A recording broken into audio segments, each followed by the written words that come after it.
messieurs, bonsoir. 20h sur la RTS, le journal, voici les titres. Touba, à moins de 24 heures du Grand Magal, la ville est le point de ralliement de centaines de milliers de pèlerins. Tout le Sénégal en ont lieu. Nous vous ferons vivre les dernières heures avant le jour de la célébration du départ en exil de Cheikh Ahmadou Bamba, fondateur du mouridisme. Nous serons en direct avec notre envoyé spécial, Cheikh Mouhamadou Bamba Gueye. Le train va siffler à nouveau à la gare de Touba. Les pèlerins se rendent au Magal, empruntent la voie ferroviaire, moins fatigante que les voitures.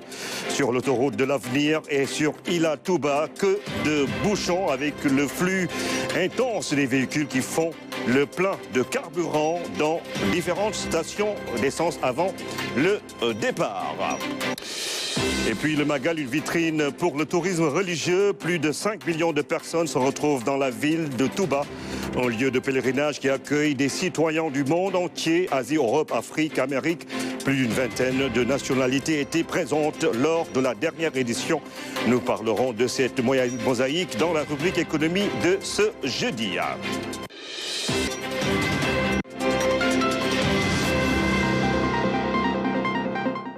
Bienvenue à tous. Le Premier ministre chez plusieurs guides religieux membres de la famille de Serigne Touba. Ousmane Sonko s'est d'abord entretenu avec le Khalif hier. Retour sur cette visite avant le Magal avec Aram Daou. Le Magal 2024 a réveillé chez Ousmane Sonko des souvenirs sur fond de reconnaissance.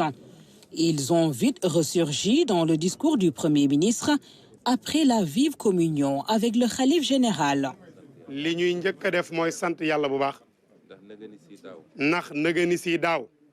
Je rends grâce à Dieu car l'année dernière, à pareille période, j'étais à l'hôpital. Je n'ai suivi le Magal qu'à la télé. C'est tout ce que j'avais eu du Magal. Il y a également un autre événement très marquant, toujours à cette période. Les ministres Aïda Mbodj et Habib Sy étaient venus vous voir. Vous leur aviez remis un paquet de dates que vous avez bien voulu bénir et me transmettre. Par cet acte, vous me demandiez de surseoir à la grève de la faim que je menais. Donc, je le rappelle pour dire combien vous m'avez toujours témoigné votre affection et votre soutien. C'est un geste de haute portée que je magnifie. Je ne l'oublierai jamais.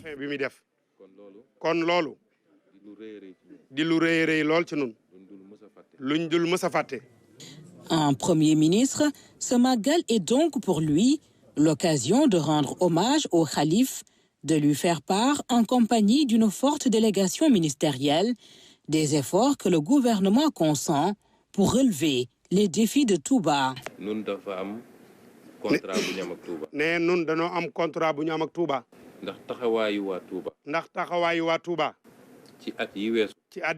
Nous avons un contrat avec Touba, car au-delà de tout, Touba nous a toujours soutenus dans nos combats et nous comptons bien le rendre.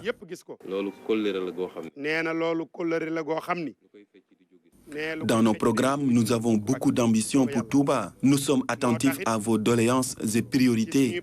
Nous les avons bien prises en compte dans notre programme. Dans les prochains mois et les prochaines années, le Sénégal sera témoin des changements que nous comptons apporter à Touba.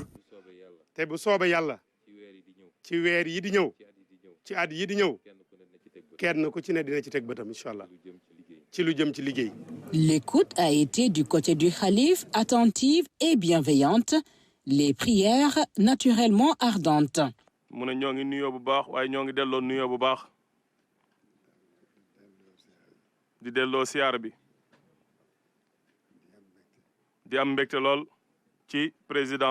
Je vous salue et réponds très chaleureusement au vôtre.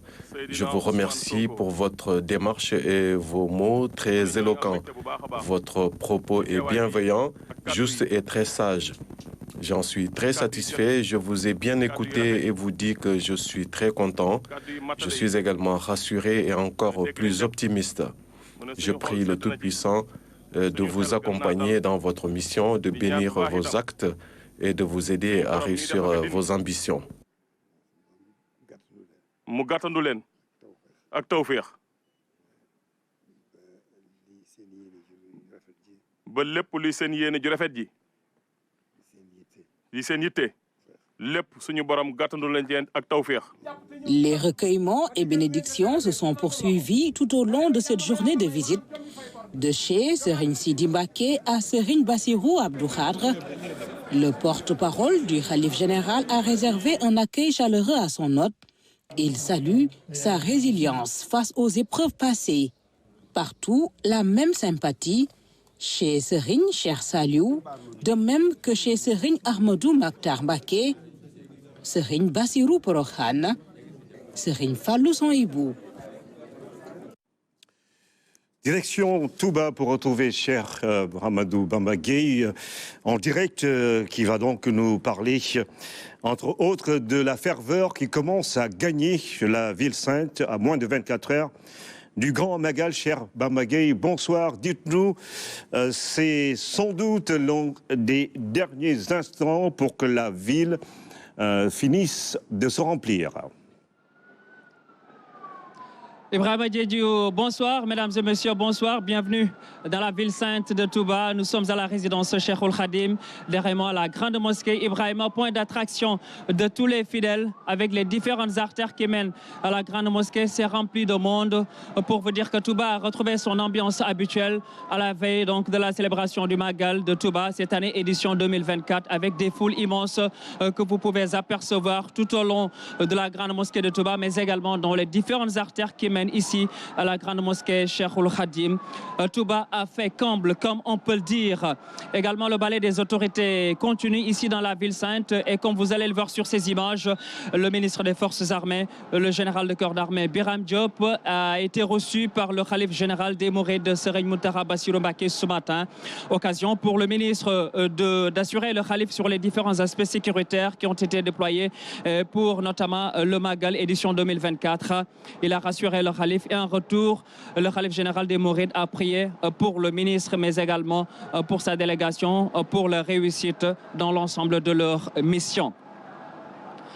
Nous continuons toujours dans l'aspect sécuritaire avec la gendarmerie nationale qui a déployé également des moyens humains estimés à plus de 2800 hommes, en plus des véhicules, des motos, mais également des ambulances.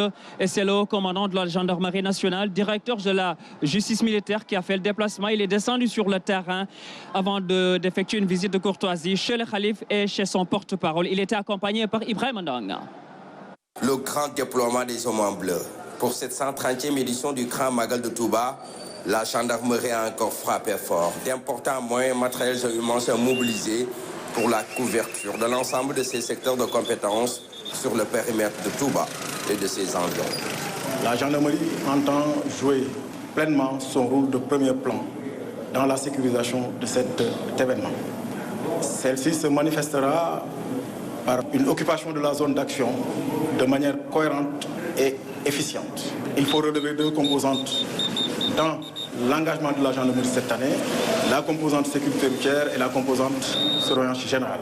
Dans la surveillance de sécurité routière, la gendarmerie a déployé un dispositif sur l'ensemble des axes desservant la ville sainte de Touba, notamment sur Ila Touba, la route nationale numéro 2 et la route nationale numéro 3.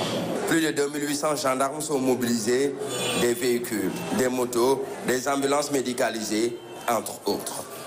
Des dispositifs motocyclistes, des gendarmes à pied, des dispositifs de contrôle d'alcoolémie et des dispositifs de contrôle de vitesse sont mis en place sur l'ensemble du réseau routier desservant la ville sainte de Touba. Pour cette édition, des innovations ne manquent pas. La prise en compte de la troisième dimension par le déploiement des drones, 14 au total, et un ULM qui permettent de renseigner sur les réseaux routiers et orienter l'effort du PCO sur le terrain. Tout le dispositif a fait l'objet d'une inspection par le général, accompagné de son état-major. Après quoi, le général Martin Faye a rendu visite à Serigne Mountakha Mbacké et à son porte-parole. Une démarche bien appréciée par les autorités religieuses. Voilà, merci beaucoup Ibrahim Ndong. Toujours avec les forces de défense et de sécurité. Cette fois-ci, la police nationale a déployé un impressionnant dispositif humain composé de 4331 hommes. En plus donc des postes de police avancés, des caméras de surveillance, mais également des drones pour la sécurité des personnes et des biens. Le directeur général de la police nationale, Mame Seydou Ndour, est descendu sur le terrain également. Il était accompagné cette fois-ci par Dame Silla. Pour la 130e édition du Grand Magal de Touba, la police nationale déploie les gros moyens sur le terrain. 4331 fonctionnaires en tenue et en civil séjournent dans la capitale du mouridisme. Il est constitué de personnel du groupement mobile d'intervention, de la compagnie de circulation, des services de police judiciaire et de renseignement, de la brigade d'intervention polyvalente, en sus de ceux des commissariats qui sont au niveau de la région de Diourbel. Pour la logistique, 144 véhicules sont mobilisés. Des caméras de surveillance et des drones sont aussi déployés pour assurer la couverture sécuritaire. S'y ajoutent les 11 postes de police avancés répartis entre Touba et Mbacké. Sur le plan médical, 2 postes de santé sont implantés dans la cité religieuse. Nous invitons tous les automobilistes à une prudence pour effectuer le Magal dans de meilleures conditions. Nous invitons aussi la population à une meilleure collaboration avec la police nationale et d'informer ou de dénoncer tout acte jugé criminel afin qu'on puisse prendre les dispositions nécessaires. En déplacement à Touba, le directeur général de la police nationale a constaté de visu le dispositif déployé sur le terrain. Mame Seydou Ndour a tout d'abord visité des postes de police avancés installés entre Touba et Mbacké. Ensuite, il s'est rendu à l'état-major où il a tenu une réunion avec les responsables des opérations avant de terminer sa tournée à Bofel où résident les éléments du groupement mobile d'intervention. Voilà, merci beaucoup Dame Silla. D'ailleurs, nous restons avec vous pour dire que c'est la sécurité qui permet d'assurer donc tout ce qui va avec le Magal. Pour parler du bois de chauffe, un comité de ravitaillement, de ramassage est mis en place par les services des eaux et forêts en collaboration avec le comité d'organisation du Grand Magal de Touba. Ce sont plus de 2000 tonnes de bois de chauffe qui ont été collectées et acheminées ici dans la ville sainte de Touba qui vont servir donc à la cuisson notamment des différents repas qui seront notamment les bernets proposés aux millions de fidèles qui viennent dans la ville sainte de Touba. Nous restons avec vous, Dame Silla. Ces tonnes de bois de chauffe sont ramassées tout au long de l'année en parfaite collaboration avec les services des eaux et forêts. Elles sont ensuite stockées avant de les remplir dans des camions pour les acheminer à Touba pour les besoins du Grand Magal. Camion bu nekk dina def 50 tonnes ou mat 55 tonnes ou mat. Nous avons mobilisé 40 camions. Chacun contient 55 tonnes de bois de chauffe. Le tout fait 2200 tonnes. Il faut signaler que toute la quantité a été ramassée. Aucun tronc d'arbre n'a été coupé. Merci de transmettre à Abdoulaye Sow les remerciements du calife général des Mourides pour ce geste qu'il a perpétué chaque année. Une fois à Touba, le dispatching se fait par un comité. Toutes les grandes cuisines en période de Magal reçoivent leur quota. Merci de transmettre à Abdoulaye Sow les remerciements du calife général des Mourides pour ce geste qu'il perpétue chaque année. Le Magal, c'est surtout du bernet et pour le faire, il faut disposer d'une quantité suffisante de bois de chauffe. Le Grand Magal de Touba réunit chaque année plus de 4 millions de fidèles. Pour assurer leur alimentation, il faut obligatoirement disposer d'une grande quantité de matériel de cuisson. Voilà, donc plus de 2000 tonnes de bois de chauffe qui vont servir donc à la cuisson demain pour cuisiner des milliers et des milliers de plats qui seront servis aux millions de fidèles qui sont ici déjà dans la ville sainte de Touba. Et comme nous l'a recommandé Cheikh Ahmadou Bamba Khadim Rassoul pour célébrer son départ en exil, sacrifier à cette tradition du poulet au chameau. Et certainement, vous verrez tout cela, poulet, chameau, mouton, tout cela dans nos prochaines éditions de demain à 20h, mais dans les autres éditions également en langue nationale, pour vous dire qu'Ibrahima, tout est fin prêt pour un bon Magal de Touba qui a déjà fait le plein avec toutes les artères qui sont remplies de monde et qui mènent à la grande mosquée Ibrahima Diédhiou. Oui, cher Bamba, peut-être un mot sur justement le climat qui règne à Touba après les dernières pluies. Est-ce qu'on peut dire qu'il fait moins chaud ou la ville garde justement cette canicule qui lui est assez singulière, surtout pendant le Magal en cette période d'hivernage? Oui, effectivement, la pluviométrie qui est intervenue pendant presque 3 ou 4 jours a permis d'avoir de la fraîcheur pendant ces jours que j'ai précités. Mais donc, à part donc pour hier et aujourd'hui, on peut dire que c'est toujours frais, il y a toujours la fraîcheur, surtout le soir. Mais pendant la journée quand même, la température donc monte un petit peu entre 35 et 36 degrés. Donc c'est normal avec donc le ciel, le soleil qui darde ses rayons à partir de midi. C'est déjà chaud jusqu'à 14h, mais à partir de 16h, donc la ville sainte retrouve donc la fraîcheur du soir jusqu'au petit matin, 5h du matin, 6h, jusqu'à 7h, voire même 8h, pour vous dire que les pluviométries qui ont été enregistrées ces derniers jours jusqu'à lundi et mardi ont permis d'avoir donc une température assez clémente quand même, des températures assez clémentes pour cette édition 2024 du Grand Magal de Touba. Et également, la pluviométrie n'a pas fait beaucoup de dégâts également. On le craignait, mais ça va, alhamdoulilah. Donc, toutes les conditions sont réunies pour un bon Magal 2024, Ibrahima. Merci, cher Mohamedou Bamba Gueye, notre envoyé spécial à Touba. Demain, ce sera le Grand Magal. Et le train s'est mis à nouveau sur les rails pour transporter les pèlerins qui vont dans la cité religieuse. Comme l'année dernière, ils sont nombreux à choisir ce moyen de transport de masse. Chaque jour, 3 rames de 240 places sont proposées à partir de Diamniadio et Thiès. Notre reporter Fatimata Banelba a fait le voyage de la cité du rail à la ville de Cheikhoul Khadim. À la grande gare de Thiès, le sifflement du train rappelle toujours l'épopée glorieuse de la ville aux 2 gares. Ces fidèles mourides présents sur les lieux sont cette année des privilégiés qui prendront place à bord du train pour rallier la ville sainte de Touba. Comme Bintenyan, ils sont venus très tôt pour le grand voyage. Après les vérifications d'usage des agents et de la sécurité, le départ est donné. Un voyage en train n'est pas simplement un moyen de transport. C'est également voyager dans une ambiance chaleureuse et conviviale où le voyageur peut contempler la belle nature verdoyante, une aventure originale en toute sécurité et dans des conditions optimales. L'année dernière, j'ai voyagé à bord du train pour Touba et pour cette édition également, je fais pareil. Je suis plus à l'aise en voyageant en train qu'en voiture. C'est plus reposant et je vous dis que j'ai déjà acheté mon billet pour le retour. Néné Anne a préféré lui embarquer toute sa famille pour un voyage très confortable en première classe. Épouse, enfants, neveux et nièces sont avec lui dans le train direction Touba la Sainte.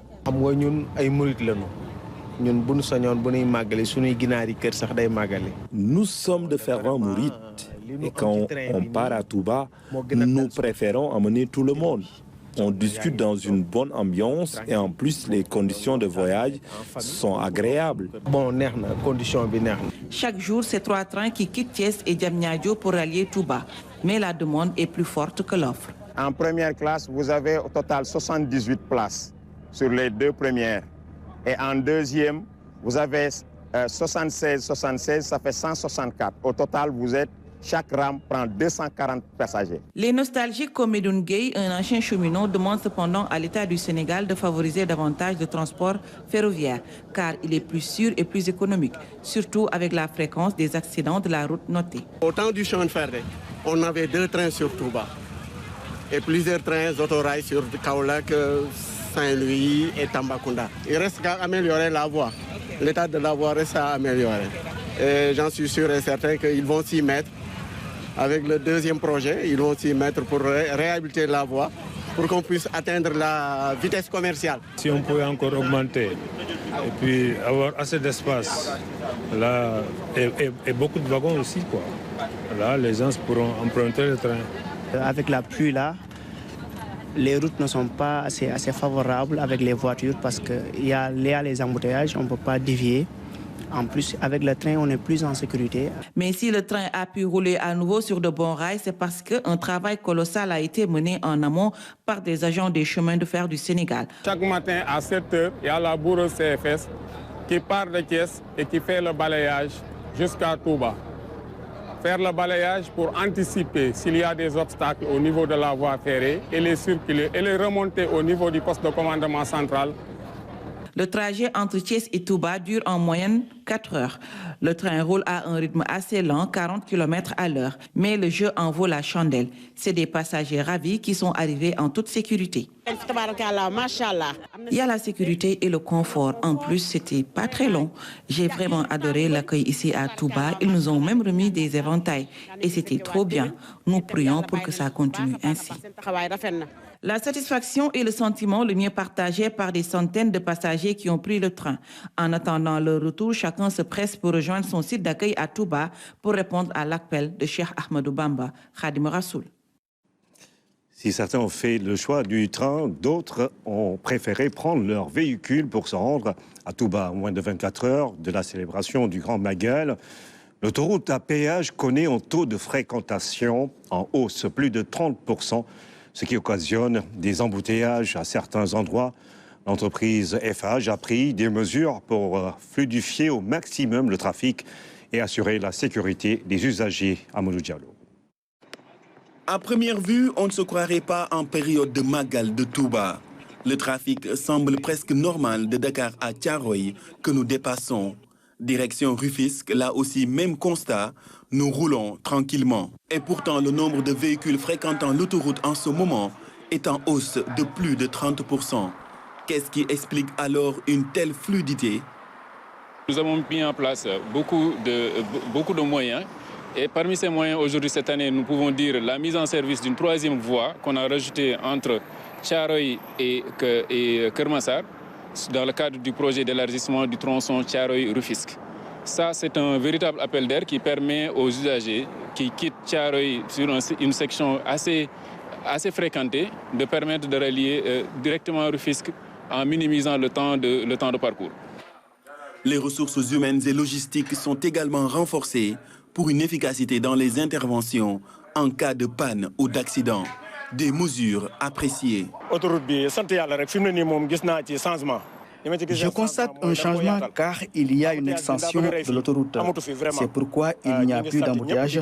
C'est vraiment du bon travail. Sous une fine pluie, nous laissons Rufisque derrière nous pour Diamniadio. Ici, la circulation est au ralenti jusqu'à la gare de Toglou. Il faut qu'il y ait forcément des bouchons sur le péage. Mais après, on roule.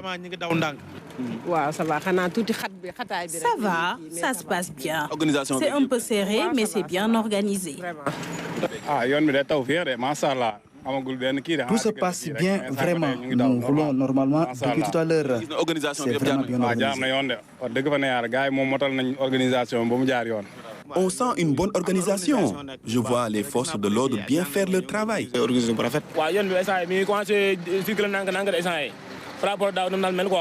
La route est fluide comparée à l'année dernière. C'est un peu serré, mais nous circulons. Nous saluons vraiment les mesures prises. Des milliers de véhicules passent par l'autoroute pour rallier Touba. La cité religieuse accueille des millions de fidèles durant le Grand Magal. À Dakar, c'est le rush dans les stations-service en cette veille de Magal afin de se rendre à Touba. La plupart des conducteurs font le plein à Ouest-Foire et à Mermoz. Les responsables de ces stations se réjouissent de cette affluence bénéfique pour leurs affaires. Le reportage de Neikou Mandjaï. Depuis quelques jours, c'est l'effervescence au niveau des stations-service. Des voitures se succèdent pour faire le plein d'essence, comme ici à Ouest-Foire. En cette veille de Magal, les pompistes sont à pied d'œuvre pour satisfaire les clients. Il y en a pas mal de clients qui viennent faire le plein pour chercher le chemin vers Touba. De Touba à Dakar, c'est très loin, comme vous le constatez. Donc, pour se rassurer, ils font le plein. Bon, c'est plus rassurant. J'ai prévu de partir à 15 h, Inch'Allah. J'ai fait le plein d'essence pour une somme de 8 000 francs. Plein là, sol. Plein 8 000. 8 000 là, sol. Sëñ Touba moo woote te Sëñ Touba bu wootee lépp loo jàppoon da nga koy bàyyi Ila Touba rek. Le Magal, c'est l'appel de Cheikh Ahmadou Bamba. En ce moment, tout ce qui m'intéresse, c'est d'aller à Touba. J'ai fait le plein à 70 000 francs CFA. C'est plus sûr avec les embouteillages. On ne sait jamais. loolu mooy problème bi mais bu dul woon événement bi ak embouteillage beeg yooyu danaa ci dem ñëw ba desal. Je suis venu faire le plein. J'ai des clients à déposer à Touba. Comme j'ai un petit réservoir, je peux faire un aller-retour, même avec un demi-plein. Cela m'a coûté 19 000 francs. Cette affluence est bien accueillie par les responsables des stations, car elle génère un bon chiffre d'affaires. Au niveau des volumes, ça s'augmente. Avant, on faisait vers les 19 000, mais jusqu'au moment du Magal, on est jusqu'à 27 000, 29 000. Donc on a un volume qui a augmenté, franchement, en toute sincérité. 90% font le plein avec les clients. Bon, là, c'est bien dans l'ensemble. Même décor à Mermoz. Ici, des services supplémentaires ont été mis en place pour les voyageurs. Par exemple, on faisait 100 litres, on fait maintenant 200%, parce qu'il y a plus de voitures qui rapprochent. Cause qu'à chaque approche du Magal, on constate qu'il y a plus d'affluence. Là où on fait 100%, on est obligé de faire 200%. Et vous voyez même, vous constatez même, on n'a pas de temps. Parce qu'il y a des voitures qui viennent à chaque moment. Et on fait 24 heures sur 24, 7 jours sur 7. Nous offrons également des t-shirts, Bon Magal à nos clients. Nous offrons des bouteilles d'eau à nos clients. Et nous commercialisons également au niveau de nos espaces e-service la carte Réol. Et ça permet de gagner du temps au niveau des postes de péage. Au niveau de nos boutiques également, nous sommes en promotion. On offre des remises aux clients qui souhaitent acheter des packs d'eau chez nous. Et dernièrement également, la partie la plus importante, nous la faisons au niveau des espaces auto. Quand on dit Magal, on pense à sécurité, surtout la sécurité routière. En cette période d'hivernage, nous faisons des actions promotionnelles, notamment sur les pneus, où pour 3 pneus achetés, le 4e il est offert.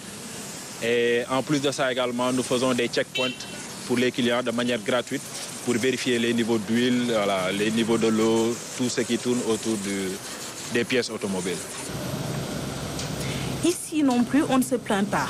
Les affaires marchent bien. Le Grand Magal de Touba est synonyme de bon chiffre d'affaires pour les stations-service qui se frottent les mains. Le Magal a un véritable impact sur l'économie du Sénégal, mais alors comment valoriser le potentiel de Touba en termes de tourisme religieux? 5 millions de personnes au moins pendant les 3 jours que dure l'événement sur un même lieu. Des dizaines de nationalités qui viennent de tous les continents avec de nombreux sites à découvrir. La rubrique économie pose le débat. Les économistes et des membres du comité d'organisation parlent des innombrables atouts de la cité religieuse. Le reportage de Salou Seck. Ils viennent d'Afrique, d'Europe, des États-Unis d'Amérique et d'Asie. Ces disciples de Cheikh Ahmadou Bamba font du Grand Magal de Touba un événement international. Au niveau du comité d'organisation, nous invitons beaucoup de pays qui viennent à Touba pour célébrer le Grand Magal. On a compté l'année dernière plus de 20 pays qui viennent de l'étranger, sans parler surtout des pays de la sous-région. Au total, le nombre de disciples présents à chaque Magal est estimé entre 4 et 5 millions. Qui ont des besoins d'hébergement, qui ont des besoins de restauration, qui restent en moins 3 jours. Et donc, ne serait-ce que pour ça, ça reste un cachet éminemment touristique, parce qu'il faut les prendre en charge. À ces facteurs s'ajoute l'aspect purement spirituel. À Touba, différents sites attirent l'attention des disciples, des aspects qui devraient à coup sûr renforcer le développement du tourisme religieux. Serigne Touba a bâti quelque chose de très très intéressant qui est unique même, j'allais dire, en Afrique, voire dans le monde musulman, parce qu'un tel lieu de pèlerinage, c'est rare de trouver ça en Afrique. Une très très très belle mosquée, ce qu'on appelle le Dar el-Kamil par exemple. Il y a toute l'histoire de Serigne Touba qu'on peut retrouver à Touba. Il y a dans chaque famille de Serigne Touba cette hospitalité vis-à-vis de tout problème qu'un pèlerin ou qu'un touriste, qui soit un touriste national, intérieur ou même international, peut rencontrer. Je pense qu'il y a cette solidarité qui est là et qui fait partie du potentiel que représente Touba et le Magal. Toutes ces maisons qui font l'objet donc de visites ont besoin, n'est-ce pas, ces fidèles qui font ces visites donc, ont besoin d'être accompagnés. Il faudrait donc que ces talibés, en tout cas qui ont cette vocation-là, soient bien formés pour prêcher, n'est-ce pas, le meilleur discours possible. Nous pouvons y travailler également avec l'université de Touba. C'est aussi un moyen d'insertion, n'est-ce pas, pour beaucoup de talibés, beaucoup de personnes qui aujourd'hui, au terme de leurs études coraniques ou autres, ont envie de s'insérer. Pour mieux tirer profit des potentialités de la ville sainte de Touba, une stratégie globale de développement du tourisme religieux devrait être initiée. Pour qu'il y ait vraiment des impacts importants sur les populations, pour le développement du Sénégal, ce tourisme religieux à Touba ne doit pas se limiter au Magal, parce que les activités du Magal se résument sur un temps court, avec les déplacements de personnes. Mais alors, le potentiel de Touba, le potentiel religieux de Serigne Touba peut se visiter toute l'année. Et c'est là qu'il y a un impact. Donc il faut faire la mise en tourisme de Touba en associant à une autre condition la ville de Diourbel. Cheikh Ahmadou Bamba y a vécu 15 ans. Il y a la maison de Mame Cheikh Ibra Fall, ce qui peut permettre de développer Diourbel parce que Diourbel en a aussi besoin. Dans le projet, un programme de développement du tourisme religieux est formulé pour structurer l'offre touristique dans les cités religieuses. Dans ce programme, il est question de faire du tourisme culturel un produit à part entière et développer des initiatives autour de l'organisation. Il est important de convier le secteur privé surtout à saisir cette opportunité, mais également autour de la famille religieuse ou des familles réceptrices pour développer de nouveaux produits, structurer davantage cette offre pour en faire véritablement un attrait de premier ordre, bien sûr, en nous inscrivant toujours dans cette dynamique spirituelle. De ce point de vue-là, Touba est un attrait qui peut être aussi ce qu'on appelle le tourisme religieux, comme l'est la Mecque. D'où l'intérêt même de l'État de consacrer des investissements en termes d'infrastructures pour que Touba ait les capacités d'accueillir ce monde qui vient. Et dans ce cas, c'est encore l'État qui en profite.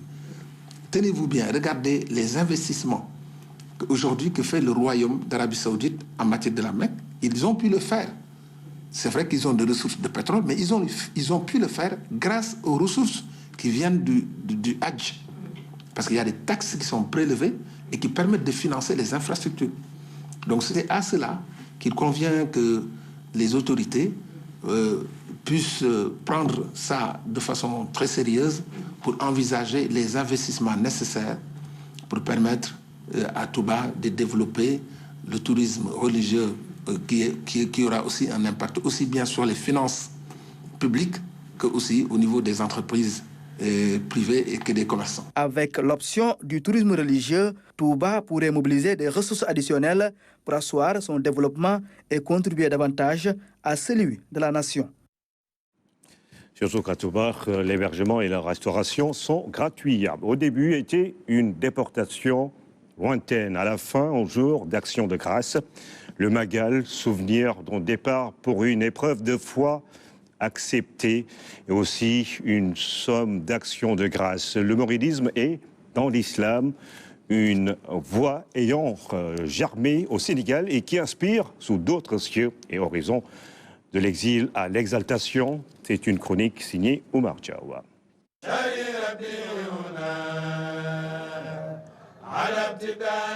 L'exil septennal du Cheikh au Gabon aura certainement été l'épreuve la plus marquante du combat intrépide qui l'aura mené contre l'autorité coloniale. Son influence grandissante et les allégeances multiples avaient fini par être perçues d'un mauvais œil par les envahisseurs qui optèrent pour l'éloignement. L'arachide fleurissait déjà sur des plaines bucoliques conquises. La jonction ferroviaire entre Saint-Louis et Dakar était faite depuis une décennie. Les résistances armées, y compris celles maraboutiques, avaient été vaincues ou déplacées. À la fin du 19e siècle, la présence française était un fait au Sénégal et le Cheikh a tôt compris que la conquête spirituelle, celle des âmes, était une haie de protection et d'honneur. Cette stratégie de résistance, qualifiée de passive ou pacifique, avait plus de chances de vaincre face au déséquilibre militaire entre une puissance sortie de la révolution industrielle et des entités locales courageuses certes, mais affaiblies, désorganisées et sous-équipées. Le djihad n'était pas dans les intentions du guide. Il a même su recourir en bonne intelligence à l'expertise des Blancs pour des tâches terrestres comme la construction de la grande mosquée, payant rubis sur ongle. Jardinier infatigable de la conscience de son entourage, appelant les masses à l'adhésion sans concession aux idéaux islamiques, Khadimou Rassoul, le serviteur du messager, s'est soumis sans crainte à cette contrainte du premier exil. C'est le souvenir de cette épreuve de foi que sa communauté célèbre le 18 Safar. La glorification d'un départ et non d'un retour triomphal qui eût été tout aussi légitime. Ce n'est ni un paradoxe, ni une dystopie dans l'esprit lucide du saint qui voulait qu'il en fût ainsi, à jamais, une sorte de Thanksgiving chant. Un jour d'action de grâce, de prière, de récital de Coran et de partage. La voie authentique ainsi tracée est une véritable réception de l'islam dans son expression soufie en Afrique noire.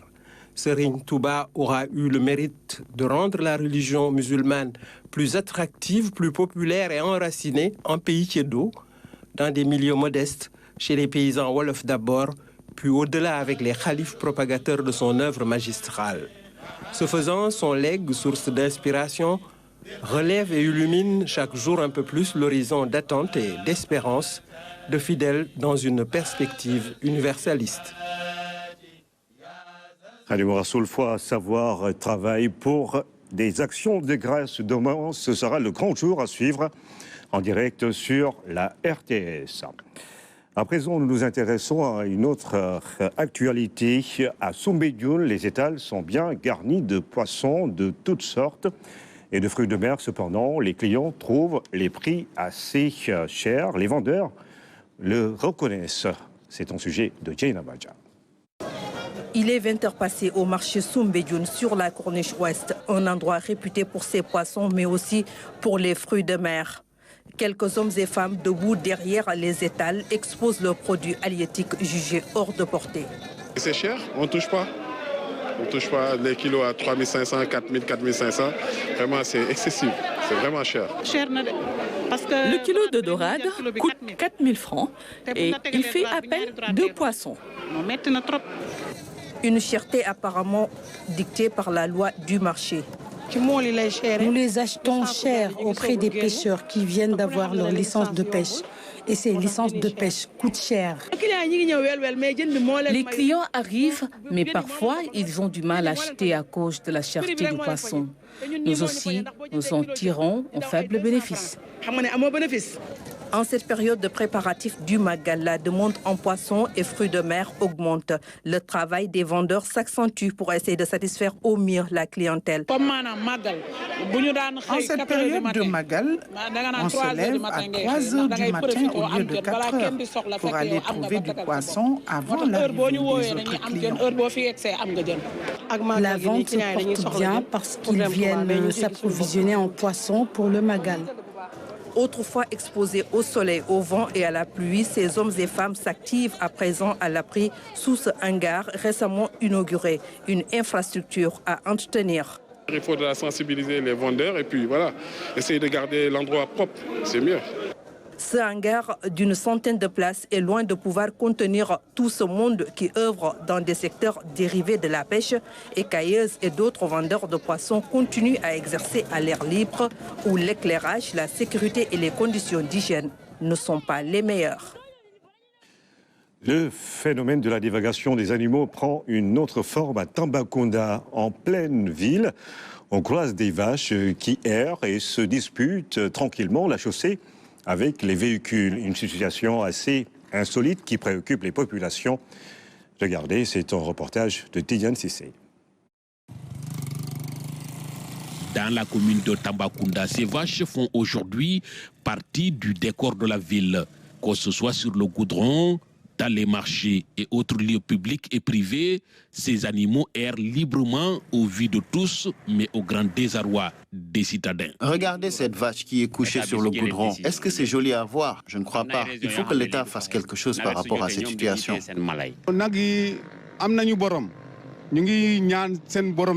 Ces animaux ont tous des propriétaires. Moi, je les interpelle pour qu'ils viennent chercher leurs bêtes sur la place publique. Ils font beaucoup de dégâts.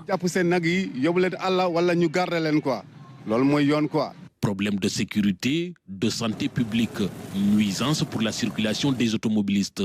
Cette divagation est aujourd'hui à l'origine de beaucoup de difficultés dans la commune.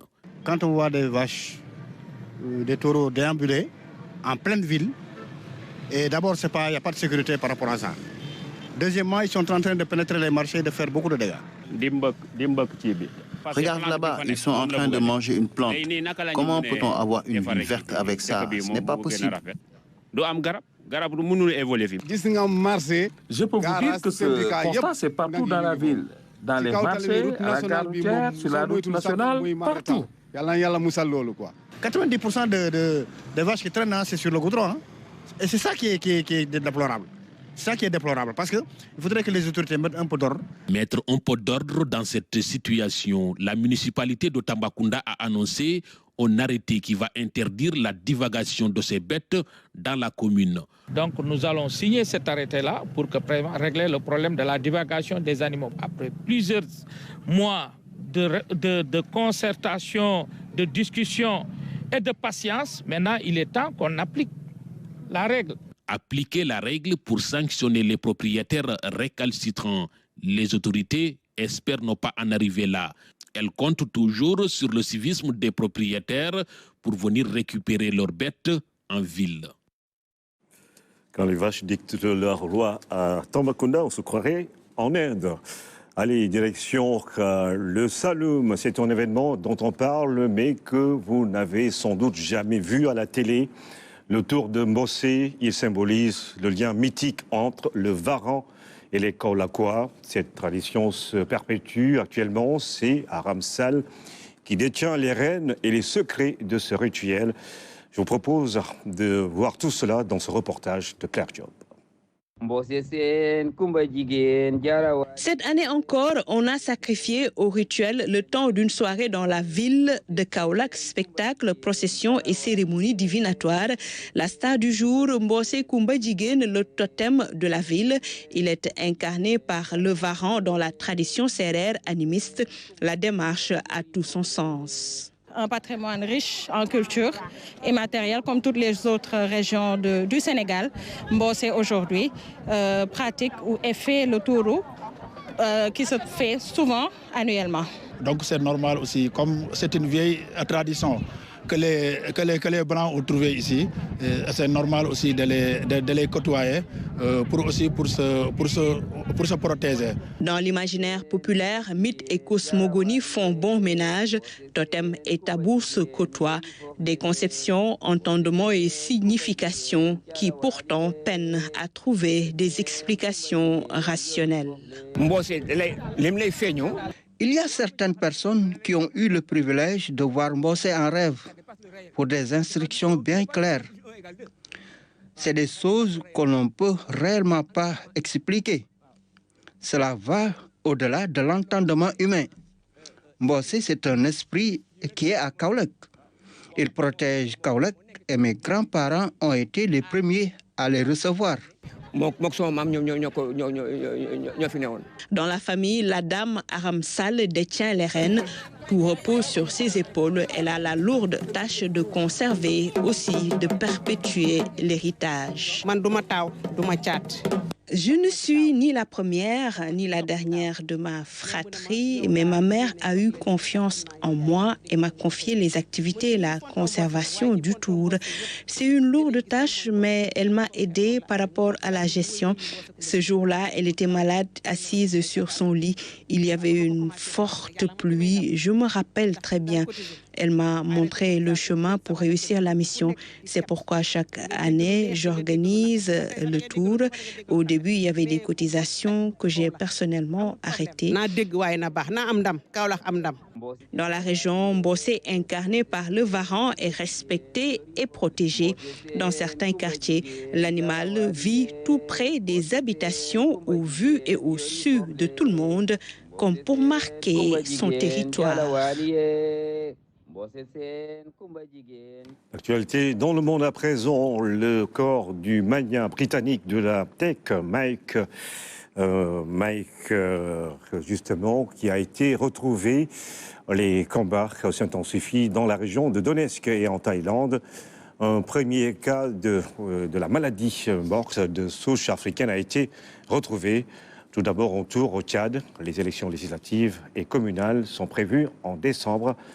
Sarah Louia Senghor. Au Tchad, les élections législatives, provinciales et communales auront lieu le 29 décembre. L'annonce a été faite ce mercredi par le président de l'Agence nationale de gestion des élections, Ahmed Bartichéré.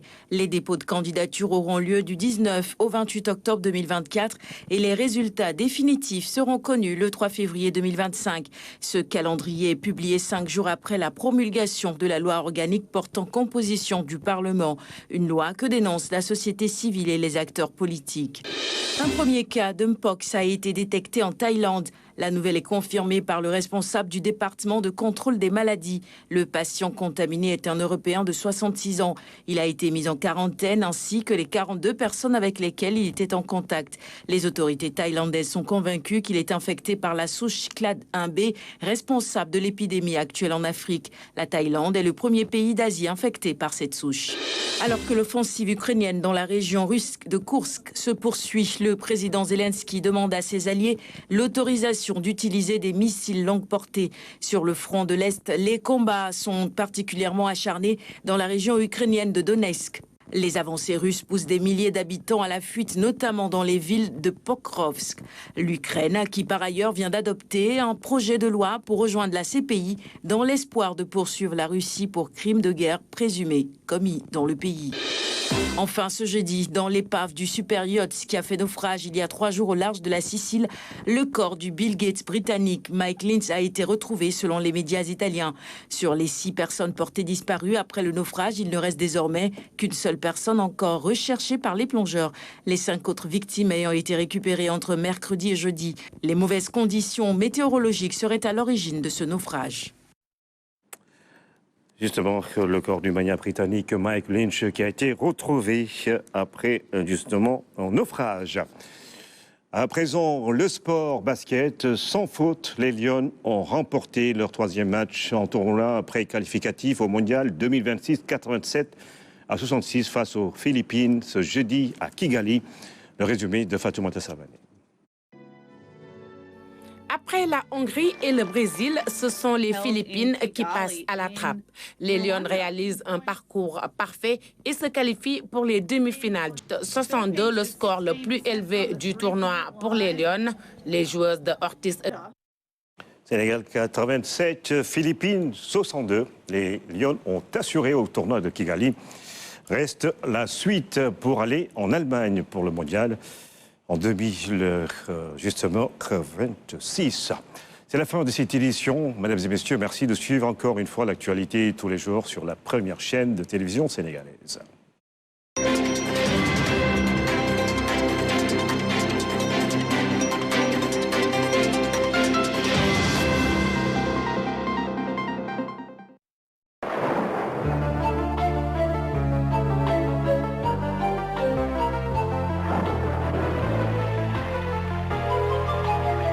Toujours un plaisir de vous retrouver, chers amis téléspectateurs, pour le bulletin météo de l'ANACIM.